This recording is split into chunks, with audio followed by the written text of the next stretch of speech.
Olá, aluno, seja muito bem-vindo à nossa videoaula. Estamos na continuação da correção do segundo bloco de atividades.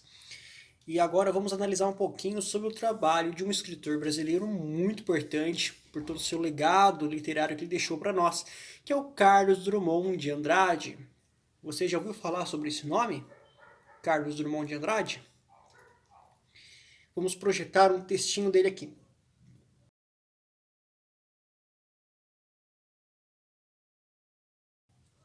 Muito bem, muito bem.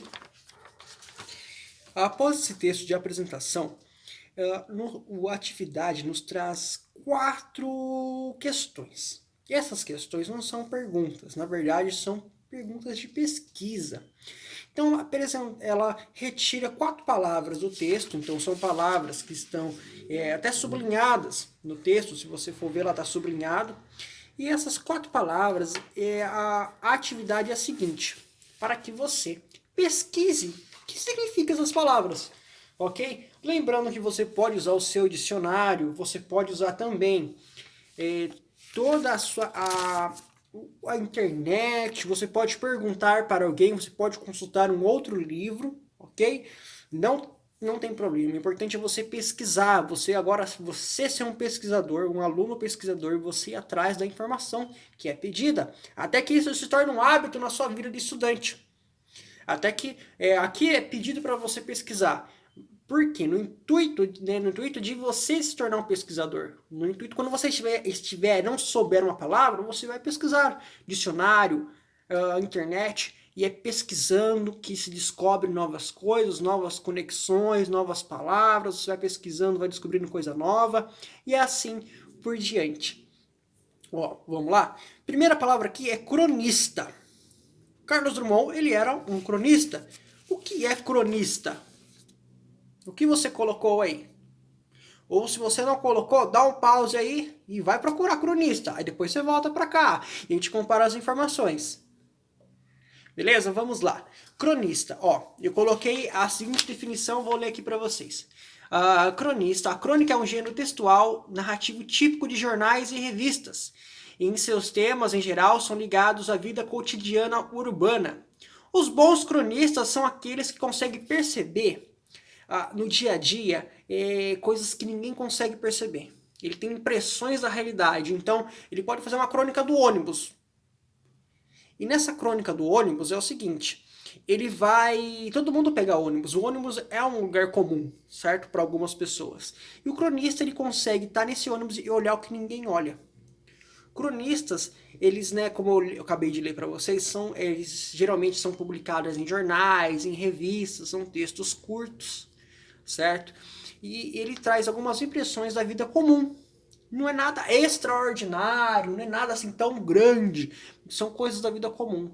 Geralmente ele carrega uma pitada de humor e pitada também, uma pitada assim de crítica social, sabe? Então ele consegue fazer uma crítica com muito humor e assim, isso é uma crônica, certo, gente? Eu tô aqui com um livro aqui, ó, Fernando Sabino, A Mulher do Vizinho. Esse livro aqui, nós estudamos ele em sala, se vocês se lembram, nós estudamos esse livro em sala e tinha um texto que era muito, nós trabalhamos, que foi a piscina. Lembra a piscina? A piscina nós escrevemos, né, esse texto, né, através de um ditado. Nós analisamos as palavras que eram, né, um pouco difíceis. Olha, eu sublinhei algumas aqui, ó, que vocês ficaram com dúvida. Lembra? Nós estudamos isso. É esplêndida, grotesco, alastrando. Então essa aqui é a piscina de Fernando Sabino, que é uma crônica, certo? Então é uma situação do dia a dia, uma situação do cotidiano. E essa situação do cotidiano, ela traz através de um humor, algo que as pessoas não costumam ver, certo? Essa é a crônica. Agora a segunda, gente, a segunda é o quê? Modernista brasileiro. Então, o que é o modernista brasileiro? Coloca aí no Google, aí, procura algum caderno, algum livro modernista brasileiro. Modernismo, gente, foi uma escola literária. Nós damos o nome de escola a alguns movimentos que tivemos na literatura no decorrer do Brasil. Então, desde 1500 até os dias atuais, então foram produzidos muito material escrito. Porém, eles foram cada um tinha uma ótica diferente, porque a literatura é uma arte e ela refletia as coisas do tempo dela, do cotidiano dela, certo? Um texto de 1500 não é a mesma coisa que um texto de 1800.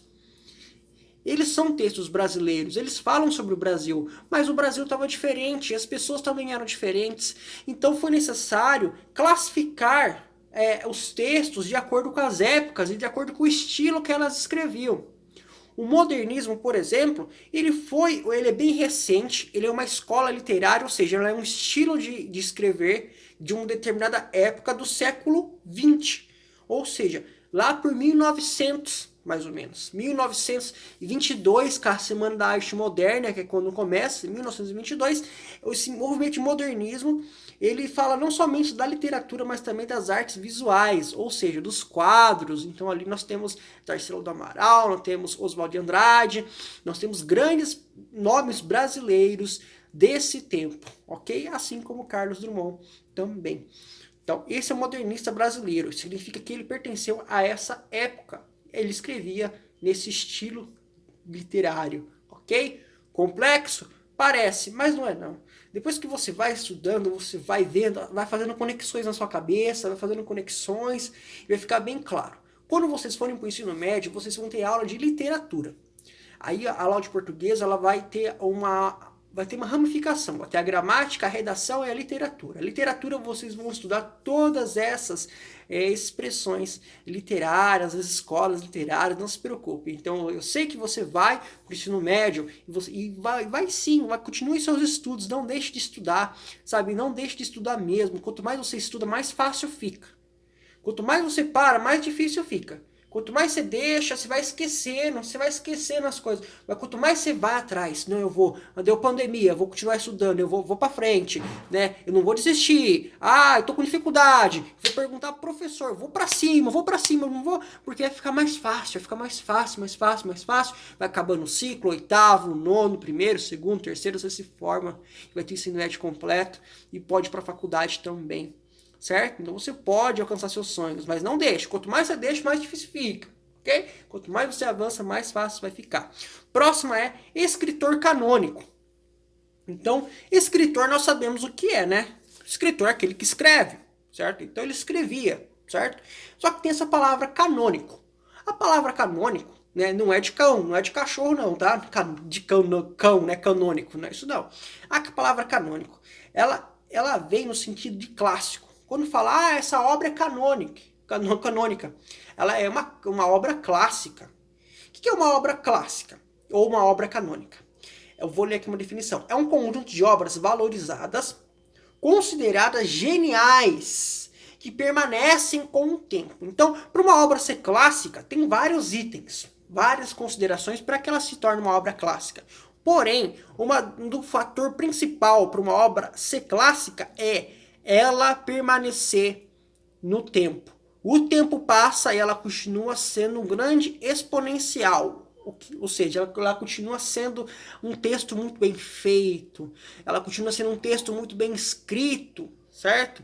Então ele é um texto canônico, ele foi escrito, né? Deixa eu ver aqui, quando ele foi escrito. Vamos ver a data, né? Aliás, as obras dele. Década de 30. Olha só, gente, década de 30. O primeiro livro dele, 1930. Então, mas ele continua até hoje sendo um texto muito bem escrito, que expressa muitas ideias, muitas coisas legais, muitas coisas que servem para nós hoje. O tempo a ferrugem não consome a obra dele, é uma obra clássica. Então, quando fala canônica, pensa, canônica é uma coisa que ela entrou, né, e por ser genial, por ser muito boa, e o tempo não consegue corromper. Tá? Isso vai ficar mais fácil para vocês nesse sentido assim. Tem para vocês lembrarem. Memorial. O que é um memorial? Um memorial, aqui nós analisamos o texto, na praia de Copacabana, no Rio de Janeiro, além de um memorial, em sua homenagem na cidade de Itapira. Então são o que? O memorial, ele nesse caso, é uma estátua dele. Se você for ver lá nesses lugares, vai ter uma estátua de Carlos Drummond, de Andrade. E esse memorial, ele tem a função de preservar a história. Ele tem a função de preservar essa identidade e divulgar também. Ele preserva e divulga essa história. É um marco, certo? Então, memorial ele tem muita relação com as memórias, muito relação com o que nós pensamos, né? Então, trazemos a memória, ao olharmos esse memorial, ele se faz referência a toda essa obra que foi importantíssima para o Brasil. Então, esse memorial ele traz no fundo dele toda uma gama, toda uma questão de histórias muito importantes. E essa divulgação, né, aquilo que chega até nós. Então, toda vez que olharmos para aquele memorial, para aquela estátua, né, não necessariamente pode ser uma estátua, às vezes é um outro formato, nós lembraremos de todo esse marco, a importância e o legado mais importante. Quando morremos, deixamos um legado. Certo? Muito bem. E depois disso, tem uma frase bem legal que é a seguinte, ó. Ler é essencial para aprimorar conhecimentos, auxiliar no bom funcionamento da memória, nos tornar informados e capazes de opinar em diversos assuntos. Olha só, ler é essencial para nós termos mais conhecimentos. Então, nós temos mais conhecimentos. E conhecimento é poder, né, gente? Quando você sabe alguma coisa, você tem mais oportunidades. Auxilia no funcionamento da memória, então você está deixando a sua cabeça em movimento, tá? Não é só aquela coisa ficar no celular o dia inteiro, mas você está trabalhando aqui, estabelecendo conexões na sua memória, está fazendo bem para a sua saúde mental, ainda mais nesse tempo que está em casa. Nos tornamos informados, então nós sabemos de mais coisas. É difícil esquecermos uma informação, se estamos sempre trabalhando a memória, nos tornamos informados do que está acontecendo no mundo. Então, o mundo, né, não é somente a nossa cidade de Itatiba, e nem somente o Brasil, nem somente a América Latina, mas o mundo é todo isso. Então, nos mantemos informados. O que acontece aqui na África influencia, sim, aqui no Brasil. O que acontece nos Estados Unidos influencia o Brasil, certo? O que acontece na Argentina influencia o Brasil. Vivemos uma cultura globalizada. O que acontece no mundo influencia o mundo inteiro. Somos globalizados hoje, não podemos viver mais isolados. Quando nós lemos, nos mantemos, nos tornamos informados e, mais importante, capazes de opinar sobre diversos assuntos. Às vezes alguém vai falar uma informação pra gente não tem a capacidade de dar uma opinião sobre aquilo porque a gente não lê. Então a gente não tem a capacidade de opinar sobre aquilo. Vai ser uma opinião chula, uma opinião assim vazia, uma opinião sem fundamento, sem argumentação, porque todo mundo se torna especialista. Mas somente aqueles que leem, eles podem ter um conhecimento, certo? Porque uma coisa é eu achar algo, uma outra coisa é eu ter a certeza porque eu estudei, porque você leu, porque você fez isso, certo? E de acordo com isso, a gente traz um texto aqui, após essa reflexão, traz um texto chamado, título, Coisas Lembradas, de Carlos Drummond de Andrade. E o exercício é um texto muito bom, ó, você vai ver, ó, vai ter essa página aqui também, essa página aqui tá, ó, da onde foi extraída, ó, o livro dele. E esse exercício é um exercício de leitura, certo? Então não é um exercício de leitura. E aí a leitura, ela também é um exercício. Então, às vezes, menosprezamos a leitura, trazemos a leitura somente como ferramenta, e ferramenta para alcançarmos outra coisa. Uma ferramenta de interpretação de texto, uma ferramenta para chegarmos a algum lugar, mas não. A leitura é exercício. A leitura não é simplesmente uma ferramenta, mas ela é essencial, é um exercício. Então, leia esse texto aí, tá bom? Não somente leia esse texto, mas leia outras coisas, leia livros na sua casa, ó, tem aqui esse livrinho aqui, que estou aqui na minha mão, tem esse livro de crônicas, leia jornais, leia revistas, tá? Leia onde você puder, leia livros, tente ler. Ah, mas eu tenho sono, fico com sono, leia um pouquinho por dia, leia uma página por dia. Em 30 dias você lê 30 páginas. Ah, eu consigo ler mais, professor, lê 10 páginas por dia, vai aumentando, vai aumentando. Lê aquilo que você gosta. Lê coisas que você gosta. Vai ser rápido. Lê coisas que você não gosta também. Porque é importante a gente saber um pouco de cada coisa. A gente não se aprender somente aquilo que a gente gosta. Mas não deixe de ler. Quando você lê, você se torna um aluno melhor, um ser humano melhor. Você se torna mais tolerante com você e, consequentemente, tolerante com o próximo. Ok? Então, leitura, fica a lição de casa aí nesse tempo. Leia bastante. Pense assim, fiquei em quarentena, quantos livros eu li? Ah, professor, não tem dinheiro para comprar livro. Vai na escola, lá tem livros lá. tá bom? Vai na escola, lá tem livros, fala assim, quando for pegar atividade, chega na coordenação, fala, eu quero ler, pegar um livro para eu ler. Com o maior carinho eles vão pegar livros para vocês lerem.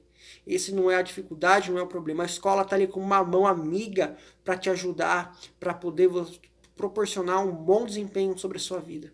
Ok? E nisso chegamos ao último exercício aqui. O exercício é um exercício de produção textual, certo? Então aqui você fez exercícios de interpretação, exercícios de leitura, exercícios agora de produção de texto. Você vai escrever. Escrever o quê? Vamos lá. Sugestão de temas. Escreva um texto entre 15 a 30 linhas, narrando as memórias do lugar onde você vive. Ou tal como o texto no Lido de Drummond sobre suas coisas lembradas e história de vida. Escolha uma das temáticas. Então aqui, olha que lindo aqui, olha só, que pergaminho aqui legal para você colocar. E a história aqui é a história é a história que você vai fazer, é a história que você vai construir, certo? Então todo esse pergaminho aqui é uma história que você vai colocar sobre você, sobre a sua vida, certo? Essa história sobre a sua vida, você vai escolher 2 temas. Você pode escolher memórias do lugar onde você vive, ou você pode escolher coisas lembradas, histórias de vida. Você pode falar do lugar atual que você está, ou você pode falar de um outro lugar que você se lembra, de algo que você lembre. Falar em memórias, eu me lembrei desse livro aqui, da EPT. É um livro da EPT. Que é a Associação de Poetas, Escritores e Trovadores da cidade de Itatiba. Então aqui é o X, porque a EPT foi o encontro 10, certo? Foi o 10º encontro da EPT. E esse livro ele é um pouco antigo já, ele é de 2010, faz 10 anos, já faz uma década, certo? E há uma década atrás eu estava no 8º ano, que nem vocês estão. Então aqui eu escrevi uma história de memórias, uma história de memórias e de coisas lembradas também. Eu queria ler com vocês aqui agora. Eu estava no 8º ano na Escola Nazaré, aqui em Itatiba mesmo. Estava no 8º ano, eu tinha exatamente 13 anos de idade quando eu escrevi. Desde que nasci, eu moro na mesma casa e sempre tive os mesmos vizinhos e amigos. Nessa minha trajetória, tive a oportunidade de conhecer o mundo de outra forma. O meu bairro e os em volta dele sempre foram divididos entre o bem e o mal, se é assim que se pode se dizer. Embora eu tenha crescido no meio de tanta violência, aprendi lições muito importantes e vou levar por toda a vida comigo. Não vou dizer que nunca tive problemas por aqui, mas o que eu posso dizer é que todos eles foram resolvidos. Uma das lições que eu aprendi foi que, se você quer algo que nunca teve, tem que fazer algo que nunca fez, pois nunca recebe nada de graça. São as suas ações no presente que constroem o seu futuro. Outra lição que aprendi por aqui foi ter bastante amigos. Porque, como eu já disse, eu superei os problemas, mas quem disse que eu os resolvi sozinhos? E ainda não poderei terminar essa história, porque só irá terminar quando a minha vida chegar ao fim. E mesmo assim ela continuará viva, através do legado. É assim que nós estudamos o Memorial de Carlos Drummond agora há pouco. Então, eu fiz um texto falando sobre as minhas memórias de infância, certo? Eu era um adolescente e fiz as minhas memórias de infância. Você vai fazer algo semelhante aqui, nesse texto aqui. Eu acredito que você já tenha feito. Ok, se você não fez ainda é a hora. Então aqui você vai colocar nesse pergaminho aqui, esse texto, ok? Então é isso, pessoal. Bons estudos. Não deixe de realizar as atividades. Tamo junto. Vamos nessa. E é isso, pessoal. Vamos ficando por aqui. Espero que vocês tenham gostado e aprendido bastante. Até a próxima. Bons estudos.